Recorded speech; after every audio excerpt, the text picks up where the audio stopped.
Brought to you by Palvi Agrico.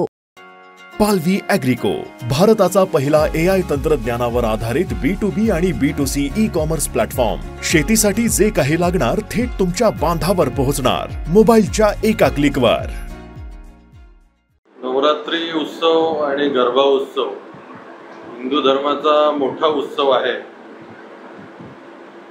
या उत्सवामध्ये विधर्मी आणि असामाजिक तत्व यांचा प्रवेश व्हायला नको म्हणून विश्व हिंदू परिषद पूर्ण विदर्भ प्रांतामध्ये जितके गरबा पंडाल आहे आणि संयोजन समिती आहे त्यांच्याशी संपर्क करून त्यांना आग्रह केला की गरबामध्ये प्रवेश करताना एक तर त्याचा आधार कार्ड चेक व्हावं,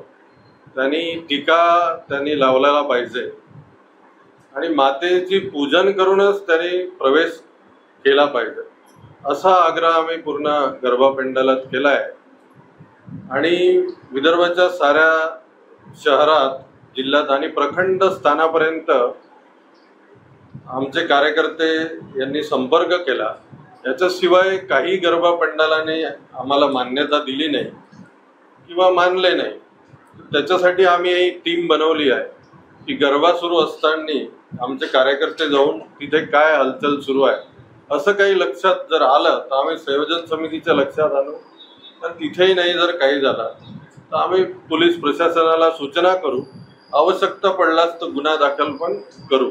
अशा ह्या सूचना सर्व तहसील, जिल्हा या ठिकाणी पोलीस प्रशासनाला पण आम्ही निवेदन केलेलं आहे। दुसरा जो विषय घेतला नशामुक्तीचा, रन फॉर हेल्थ, हे पूर्ण देशभरात कार्यक्रम आपण राबवत आहे। बजरंग दलाच्या माध्यमातून संस्कार सप्ताह, त्याच्यामुळे 9 तारखेला विदर्भातल्या साऱ्या जिल्ह्यात 26 ठिकाणी रन फॉर हेल्थ हे कार्यक्रम होणार आहे आणि शासकीय प्रशासकीय अधिकारी यांना आपण आमंत्रित करणार आहोत। शिवाय विश्व हिंदू परिषद बजरंग दलाचे पदाधिकारी तिथे मार्गदर्शन करतील आणि नंतरच्या 3 दिवसात तहसील ठिकाणी आम्ही पोहोचू, ताकी युवांमध्ये, मुलांमध्ये नशाखोरी आणि ह्या सर्व संबंधित त्यांच्यापर्यंत माहिती पोहोचली पाहिजे।